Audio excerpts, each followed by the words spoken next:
और तकदीर पे ईमान रखना हर मुसलमान का फर्ज है। लेकिन हम पहले ये जान ले तकदीर किसे कहते हैं। आपने 10वीं पास की, 12वीं पास की, आप डॉक्टर भी बन सकते, आप इंजीनियर भी बन सकते, आप लॉयर भी बन सकते। आप चुनेंगे डॉक्टर बनने के लिए। अल्लाह ताला को पता है कि आप जब 12वीं पास करेंगे तीनों चीज आप बन सकते हैं। आप डॉक्टर भी बन सकते, इंजीनियर भी बन सकते, लॉयर भी बन सकते। आप चुनेंगे डॉक्टर बनने के लिए, तो तकदीर में लिख दिया अल्लाह ताला आप 12वीं पास करेंगे और डॉक्टर बनेंगे। क्योंकि अल्लाह ताला ने लिखा इसलिए आप डॉक्टर नहीं बने, क्योंकि आपने चुना इसीलिए अल्लाह ताला ने पहले से लिख दिया। आप समझे? कुछ लोग कल एग्जाम दे, कल एग्जाम है, अच्छा है, तालिब अच्छा है, अभी कल एग्जाम है, क्या पढ़ने का। तकदीर में लिखा है कि पास तो पास, फेल तो फेल, और वो नहीं पढ़ता है और वो फेल हो जाता है। तकदीर में लिखा होता है यह आदमी पढ़ता था तो पास होता था, लेकिन इसकी सोच भी टेढ़ी थी। धर्म प्रेमी सज्जनों तथा आर्य बंधुओं, आज मैं आपके समक्ष फिर से प्रस्तुत हुआ हूँ एक और नए विषय को लेकर के। और आज का मेरा विषय है कि किस प्रकार से आपने इस वीडियो में देखा कि जाकिर नायक अपने बचकाना मंतिक का इस्तेमाल करके अल्लाह, कुरान के अल्लाह का दिफा कर रहे हैं। हालांकि अल्लाह अपना दिफा मौलाना मुफ्तियों के हाथ से नहीं करवा पाते, मौलाना मुफ्तियों के ज़रिए से अपनी दिफा नहीं करवा रहे, उनको एक MBBS डॉक्टर की ज़रूरत पड़ रही है। खैर वो मेरा मौजू नहीं है, कराए अल्लाह जो कराना चाहे करे। लेकिन मेरा मौजू ये है, मेरा विषय ये है कि जाकिर नायक का ये वीडियो, इस वीडियो में वो कह रहे हैं कि तकदीर क्या है। अगर तकदीर इस्लाम का एसेंशियल पार्ट नहीं होता तो ये इस तकदीर को भी डिनाई कर देते।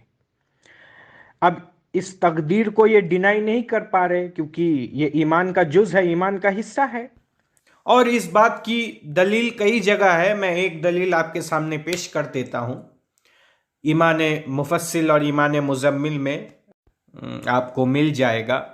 वहाँ शब्द आया है कि आमन्तु बिल्लाहि व मलाइकतिही व कुतुबिही व रुसुलिही वल यौमिल आखिर वल क़द्र खैरिही व शर्रिही मिनल्लाहि तआला वल बअस बादल मौत।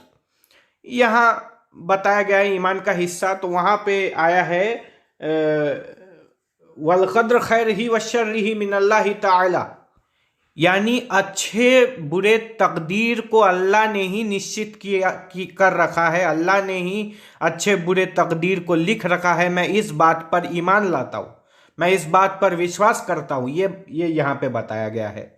तो जाहिर सी बात है लोगों के मन में यही सवाल पैदा होगा कि जो पहले से निश्चित कर रखा है अल्लाह ने वही हो रहा है, तो इंसान दोषी कैसे है।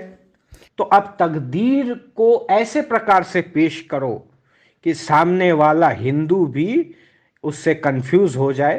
तकदीर को ऐसे पेश करो कि सामने वाला हिंदू भी सोचने पर मजबूर हो जाए। लेकिन ये सब पैतरे हमारे सामने नहीं चलते, क्योंकि हमारा सवाल वहीं से शुरू होता है जहां आपका जवाब खत्म होता है। और इन्हीं के जवाब से इन्हीं की बात को गलत सिद्ध किया जा सकता है। इन्हीं के जवाब से अल्लाह काबिल गिरफ्त में आ जाएंगे, सवालों की गिरफ्त में आ जाएंगे। आइए अब विषय को हम देखते हैं कि जाकिर नायक साहब क्या कह रहे हैं। जाकिर नायक साहब कह रहे हैं कि तकदीर को मुसलमान को हर एक मुसलमान को तकदीर पर विश्वास करना पड़ेगा। बोले ठीक है चलो। और उसके बाद तकदीर क्या है, तो उन्होंने बोला कि एक बच्चा जो 12 में पढ़ता है वो 12 में उसके बाद मेडिकल करेगा या इंजीनियरिंग करेगा या BSc करेगा, वो अल्लाह पहले से जानते हैं और अल्लाह ने पहले से उसको लिख रखा है। तो अब यह सवाल ये उठता है कि अल्लाह जब जानते हैं, अल्लाह जब आलिमुल गैब है, तो अल्लाह को लिख करके क्यों रखना पड़ा। लिख कर तो उसे रखना पड़ता है जिसको याद नहीं रहता। जब अल्लाह सब कुछ याद रख सकता है तो वो लिख करके क्यों रखा। हम लोग क्लास में नोट्स बनाते हैं, हम लोग लेक्चर का नोट्स बनाते क्योंकि हम नोट्स इसलिए बनाते हैं क्योंकि हम सारी बातों को दिमाग में नहीं रख पाते। लेकिन अल्लाह तो हर बातों को जानने वाला है, तो अल्लाह को लिख करके क्यों रखना पड़ा? लिखा तो कौन से कागज में लिखा? कागज तो बहुत बाद में जाकर के इन्वेंट हुआ। यानी जब कुरान नाजिल हुई तब भी मोहम्मद साहब के पास कागज नहीं था। तो अल्लाह के पास कागज कहां से आया? जबकि कागज इंसानों ने बनाया, अल्लाह ने नहीं बनाया। तो अल्लाह को कागज कहां से मिला और अल्लाह को कलम कहां से मिला? क्योंकि कलम की आविष्कार तो बाद में जाकर के हुई। बाद में जाकर के फाउंटेन पेन का आविष्कार किया गया। तो अल्लाह को कलम कहां से मिला? अल्लाह कहां से उनको कलम मिला? और उनके पास कलम था तो दुनिया वालों को महरूम क्यों रखा? ये बाद में जाकर के लोगों ने कलम को आविष्कार क्यों किया? अल्लाह ने पहले ही कलम को मुहैया क्यों नहीं करवाया सबके पास? और कुरान साक्षी है कि अल्लाह के पास कलम था और अल्लाह ने कलम से तकदीर को लिखा। इस बात को कोई डिनाई नहीं कर सकता। सूरह अलक को ही देख लीजिए। इक़रा बिइस्मि रब्बिकल्लज़ी खलक़ खलक़ल इंसान मिन अलक़ इक़रा व रब्बुकल अकरमुल्लज़ी अल्लम बिल क़लम व अल्लमल इंसान मा लम यअलम। तो यहां तो स्पष्ट आया है कि अल्लाह ने कलम से दुनिया वालों को शिक्षा दी। कलम, अल्लम बिल कलम, आपने सुना होगा, मैंने बोला है। तो मान भी लेते हैं कि अल्लाह के पास कलम था और अल्लाह ने ही उस कलम को बनाया। तो आप बताओ भाई, अगर बनाया भी है तो किस चीज से बनाया? उसका रॉ मटेरियल्स क्या था, यही बता दो भाई। तो कहने का तात्पर्य मेरा यह है कि ये वो अल्लाह है, सुनिए इस अल्लाह की दास्तान, कि ये वो अल्लाह है जो ये कहते हैं कि मैंने कलम से दुनिया वालों को शिक्षा दी, और वही अल्लाह दुनिया वालों को कलम से महरूम रखा। तो सवाल ये उठता है कि बिना कलम का मुहैया करवाए अल्लाह ने दुनिया वालों को कलम से शिक्षा कैसे दी? आपको समझ में आ रहा है ना? ये कोरा झूठ है। ऐसे ही परस्पर विरोधी बातें कुरान में हजारों जगह दिखाई जा सकती है। सामने आए ना केवल एक बार। तो मैं ये अर्ज कर रहा था कि अल्लाह की बात अपने में ही झूठी प्रमाणित हो जा रही है। इसको एक मिसाल से मैं समझा देता हूं कि मैं ये दावा करता हूं कि मेरी छपी हुई पुस्तक से तुम लोग ज्ञान अर्जन करते हो, तुम लोग ज्ञान लेते हो, और मेरी कोई पुस्तक जिंदगी में छपी ही नहीं। तो ये दोनों परस्पर विरोधी बातें हैं। यही काम अल्लाह ने भी किया। अल्लाह ने भी बोला हमने कलम से दुनिया वालों को ज्ञान दिया, लेकिन अल्लाह ने कलम मुहैया करवाया ही नहीं दुनिया वालों को। यह तो काफिरों ने बाद में जाकर के बनाया। तो मेरा सवाल है उलमाए दीन से कि हजरत आदम के ज़माने में ही ये कलम अल्लाह ने दुनिया वालों को मुहैया क्यों नहीं करवाया? उसी वक्त इस कलम को लोगों को क्यों नहीं दिया, अगर अल्लाह के पास पहले से ही कलम था तो? और आपको एक पते की बात बता दूं कि ये कलम मिस्र के लोगों ने आविष्कार की थी 2000 BC में। तो मिस्र वाले जो थे, मिस्र के लोग जो थे, वो तो बुत परस्त थे, वो तो काफिर थे। वो अपने लोगों को ये पट्टी में बांध करके मुर्दे को दफनाते थे। तो वो तो मुशरिक थे, अल्लाह को नहीं मानते थे। तो उन्होंने कलम का आविष्कार लोगों के लिए कर दिया, और अल्लाह दुनिया का बनाने वाला होकर के अल्लाह ने दुनिया वालों को अपना कलम नहीं दिया, जबकि उनको मालूम था कि यह बाद में जाकर के आविष्कार होने वाली है, बाद में जाकर के काफिर इसका आविष्कार करने वाले हैं। लेकिन फिर भी अल्लाह ने मुहैया नहीं करवाया, और अल्लाह अपने नेमत को, अपने कलम को लोगों को मुहैया नहीं करवाया, और ये काफिर होकर के ये इन्होंने कलम का आविष्कार किया। तो अल्लाह की पूजा हम क्यों करें? खैर, उनके पास नेमत होकर के भी वो दुनिया वालों को नहीं दे रहे, और यहां काफिर बना रहा है उस कलम को। खैर, अब आते हैं हम जाकिर नायक के बात के ऊपर कि अल्लाह ने तकदीर को पहले लिखा, क्योंकि हम क्या करेंगे या हम क्या कर सकते हैं वो अल्लाह पहले से ही जानता है। नोट दिस पॉइंट, अल्लाह पहले से ही जानता है कि कौन क्या करेगा, कौन क्या बनेगा। जैसे उन्होंने उदाहरण दिया कि 12 का बच्चा डॉक्टर बनेगा, इंजीनियर बनेगा, वो अल्लाह पहले से ही जानता है। अब यहां सवाल उठता है कि अल्लाह जब सब कुछ पहले से जानता है, अब एक यहां उदाहरण मैं देता हूं कि अल्लाह पहले से सब कुछ जानता है, इसको एक साइड रख लेते हैं। अब हम देखते हैं कि एक पुलिस वाला है, पुलिस वाला न्याय व्यवस्था को ठीक करने के लिए उसको नियुक्त किया गया है।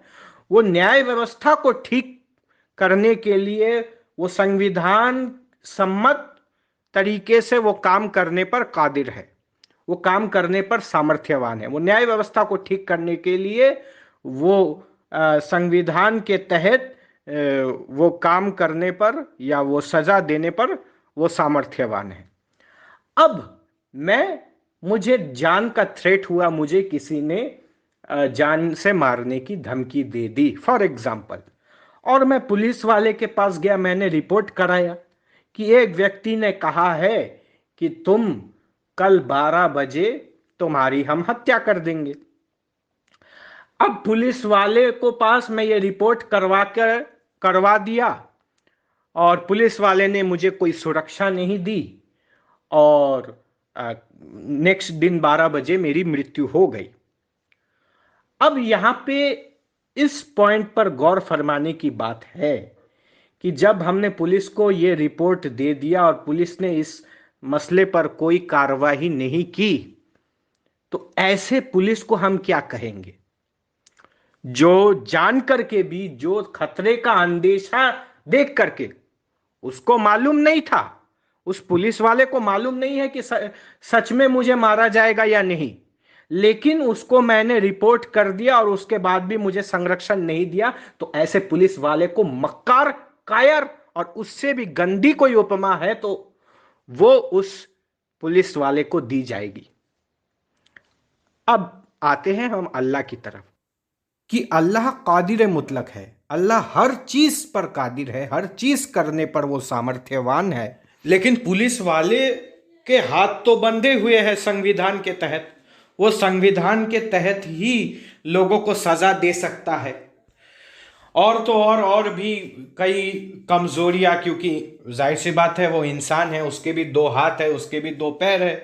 पुलिस वाला ही क्यों ना हो, वो तो अपने शरीर के एतबार से वो ज़ईफ है, वो कमज़ोर है, उसको भी गोली लग सकती है, उसको भी अपना जान का डर है। और फिर अनेक प्रकार के कागजी कार्रवाई भी पुलिस वालों को करनी पड़ती है किसी भी इन्वेस्टिगेशन को आगे पहुंचाने के लिए या आगे उसको प्रोसीड करने के लिए। फिर नेताओं का दबाव होता है, उतने में भी, इतने दबाव के बावजूद भी, इतने रिस्ट्रिक्शन के बावजूद भी अगर वो कार्रवाई नहीं करता है तो उसको हम दोषी मानते हैं, उसको हम निकम्मी पुलिस मानते हैं। लेकिन अल्लाह पर किसका दबाव है भाई? अल्लाह तो हर शय पर कादिर है, अल्लाह हर चीज पर कादिर है, अल्लाह को रोकने वाला भी कोई नहीं है। तो वो अल्लाह जिसको रोकने वाला भी कोई नहीं है, जो हर शय पर कादिर है, वो अल्लाह क्या बैठ करके वहां पे क्या मूंगफली खा रहे हैं क्या?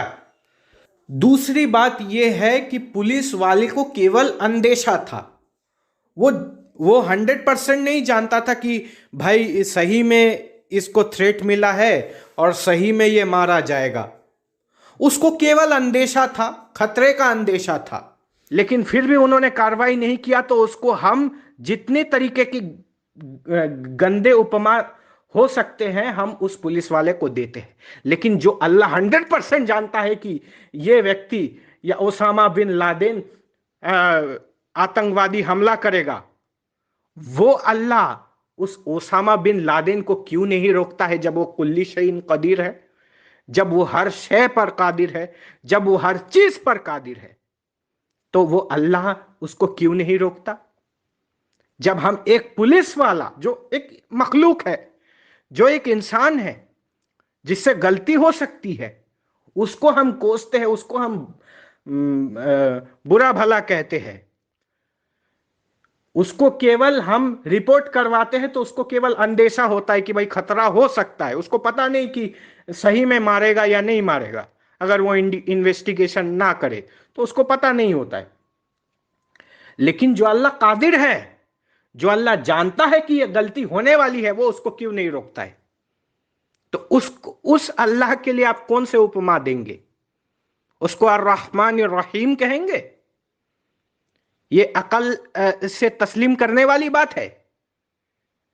अच्छा, तो मैं यही आपसे कहना चाहता हूं, कोई ये कहे कि ये दुनिया तो परीक्षा है, तो उनको मैं यही मुंह तोड़ जवाब देता हूं। सामने होना कौन आ रहा है, उनको मैं यही मुंह तोड़ जवाब देना चाहता हूं कि अल्लाह जब अपने बंदे की काबिलियत को जानता है, अल्लाह सब कुछ जानने वाला है, तकदीर भी लिख करके रख दिया, तो अब उसको परीक्षा लेने की आवश्यकता क्यों है? गोया हम ये कह रहे हैं कि टीचर को अपने क्लास में पढ़ने वाले बच्चों का मार्क्स पहले से ही पता है, लेकिन फिर भी वो वही परीक्षा फिर से ले रहा है। एक उदाहरण के तौर पर मैं आपको बताता हूं ताकि मसला आपके जहन में उतर जाए कि मान लीजिए एक टीचर है जो क्लास 10 के बच्चों को पढ़ाता है। वो टीचर ये जानता है कि ये बच्चे जब क्लास 9 में थे तो इनका क्या नंबर था, इनका क्या रिजल्ट था, फाइनल ईयर का रिजल्ट। अब और अगर उसको पता भी नहीं है तो वो देख लेगा अपने रिकॉर्ड्स में, वो देख लेगा कि भाई इन लोगों का क्लास 9 में क्या परफॉर्मेंस था। लेकिन वही टीचर ये जानने के बावजूद कि इनका 9 में ये परफॉर्मेंस था, वो फिर से बोले कि तुम 10 में पढ़ करके तुम 9 क्लास का एग्जाम फिर से दो, तो इससे बड़ी मूर्खता क्या होगी? यही केस यहां पे भी है कि अल्लाह को तकदीर पहले से ही पता है, अल्लाह को नंबर पहले से ही पता है, लेकिन अल्लाह फिर से परीक्षा ले रहे, इससे बड़ी जहालत क्या होगी? और टीचर तो अल्पज्ञ है, अल्लाह तो सर्वज्ञ है। अल्लाह को परीक्षा लेने की आवश्यकता क्यों है? अल्लाह तो पहले से ही जानेगा कि इसको 100 मिलेगा, इसको 20 मिलेगा, इसको 30 मिलेगा, तो अल्लाह को अलग से परीक्षा क्यों लेनी पड़ती है? हमारे शिक्षक परीक्षा इसलिए लेते हैं कि उनको पता नहीं होता है कि कौन सा बंदा कितना नंबर लाएगा। नंबर से वो बंदे की काबिलियत को जानता है। अल्लाह आलिमुल गैब है, उसके बावजूद भी अल्लाह परीक्षा ले रहे हैं। इससे बड़ी मूर्खता वाली बात क्या है? तो मैं यही कहना चाहता हूं। और परीक्षा क्यों ले? अगर हॉल में बैठे परीक्षार्थी को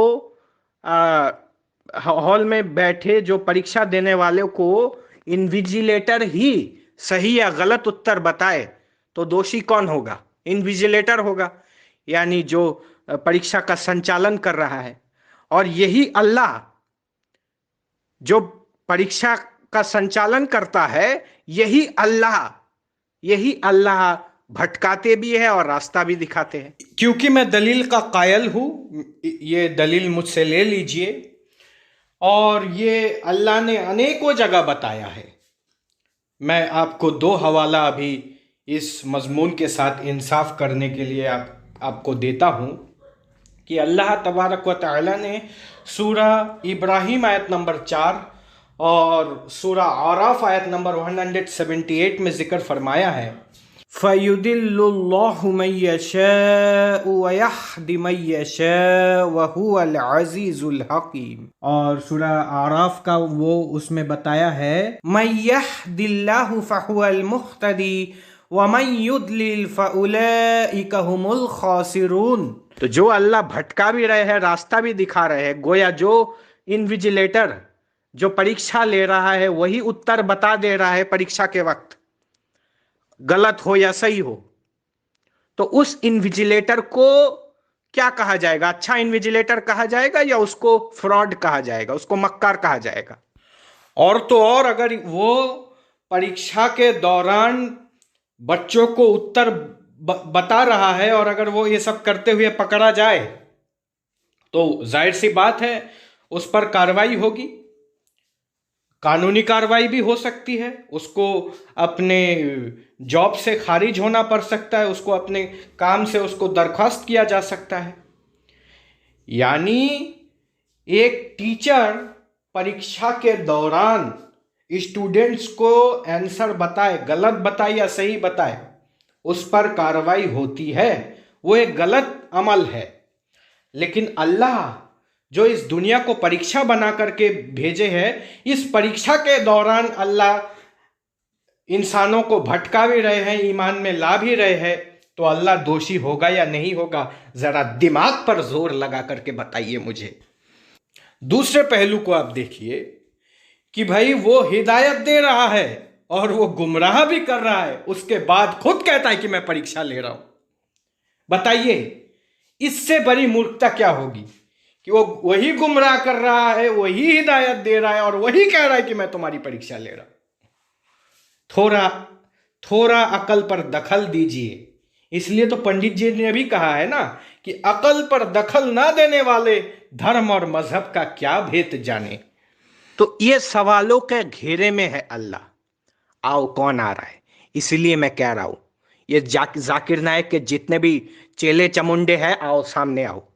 और मैं ऐसे हवा में बात नहीं करता हूं, मैं अपना जो जिस चीज को मैं मानता हूं, मेरी मान्यता को मैं दांव पर लगाता हूं, क्योंकि हम सच है, हम सत्य है, हम खुली चुनौती देते हैं। हमें पता है, क्योंकि हमारी यहां है कि यस तर्केन अनुसंधनते सधर्म वेद ने तरक, इसलिए हम खुली चुनौती देते हैं। हमें इस बात का डर नहीं है कि हम हारेंगे, क्योंकि हक कभी हारेगा ही नहीं। हक कभी डरता ही नहीं है, उसको डर आना ही नहीं चाहिए कि मैं हारूंगा, क्योंकि हक बात कभी भी नहीं हार सकता। हक बात प्रकाश की भांति होती है, वो कुछ दिन बादलों से तो छुप सकता है, लेकिन एक ना एक दिन अवश्य उजागर होता है। और यही मैं उजागर आपके समक्ष कर रहा हूं। इस जाकिर नायक की पोल मैं आपके सामने खोल रहा हूं। इसके जितने भी चेले चमुंडे हैं, एक तो नासिर कुरैशी था, वो तो कैसे बिल बिला करके भागा, वो तो अभी फोन नहीं उठा रहा है, मेरा फोन बंद करके रखा है। और मैं आपसे यही कहना चाहता हूं, कोई भी सामने आना चाहता है, लेखा पढ़ी करना ही पड़ेगा। लेखा पढ़ी कीजिए।